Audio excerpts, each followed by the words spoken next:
আমি ছোটবেলায় ঘুড়ি উড়াতাম। আমরা প্রায়শই সিনেমা দেখতাম। সে ছোটবেলায় বই পড়তো। দেখেন এরকম অতীত স্মৃতি নিয়ে আমরা কিন্তু বাংলায় খুব সহজেই কথা বলি। বাট যখনই আমরা ইংলিশে কনভারসেশন করতে চাই, তখন কিন্তু আমরা অনেক সময় হেজিটেশন ফেস করি। কোন স্ট্রাকচার ইউজ করে অতীত স্মৃতি নিয়ে আমরা কনভারসেশন করব।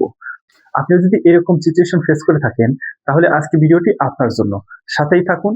খুব ইজি এবং সহজ ওয়েতে বুঝিয়ে দিব কিভাবে আপনি আপনার অতীত স্মৃতি নিয়ে ইংরেজিতে স্মার্টলি কথা বলবেন। তার জন্য এরকম স্পেশাল নোটস যদি আপনি মাথায় রাখতে পারেন, তাহলে আপনি খুব সহজেই ধরতে পারবেন। দেখেন, প্রথম স্পেশাল নোটসটি হচ্ছে ইউজ টু। ইউজ টু সাধারণত নিয়মিত অভ্যাস বোঝায়। কি বলছি? ইউজ টু দিয়ে আমরা অতীতে সাধারণত নিয়মিত অভ্যাস বোঝাই। তারপর হচ্ছে উড অনিয়মিত বা রিকিউরিং পোস্ট হ্যাবিট বোঝায়। আই থিঙ্ক আপনি এই স্পেশাল নোটস গুলো বুঝতে পারছেন। আপনি যদি এই নোটস গুলো মাথায় রাখতে পারেন, তাহলে এরকম ধরনের বাক্য বা আপনার অতীত স্মৃতি নিয়ে খুব সহজেই ইংরেজিতে কথা বলতে পারবেন।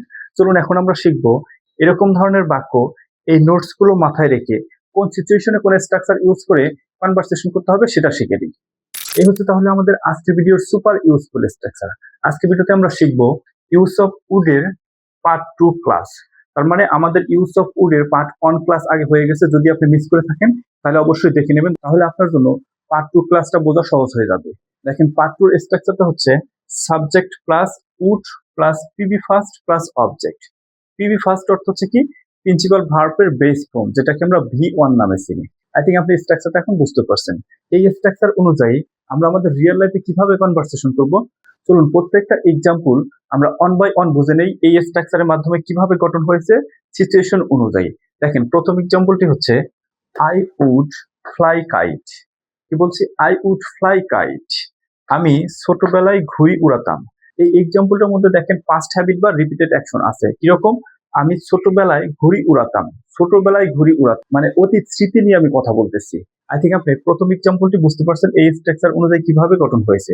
চলুন এখন আমরা সেকেন্ড এক্সাম্পলটা বুঝে নিই। দেখেন, they would go for a walk in the morning. তারা সকালে হাঁটাহাঁটি করত। দেখেন, পাস্ট হ্যাবিট অতীত অতীত স্মৃতি নিয়ে আমরা কিভাবে কথা বলবো সেটাই কিন্তু শিখতেছি। আই থিঙ্ক দ্বিতীয় এক্সাম্পলটা বুঝতে পারছেন এই স্ট্রাকচার অনুযায়ী কিভাবে গঠন হয়েছে। তারপর হচ্ছে third example, we would watch movies often. আমরা প্রায়শই সিনেমা দেখতাম। আই গেস আপনি ক্লিয়ার ভাবে বুঝতে পারছেন আপনার পাস্ট স্মৃতি নিয়ে কিভাবে কথা বলবেন ইউজ অফ উড এর পার্ট 2 এর স্ট্রাকচার অনুযায়ী।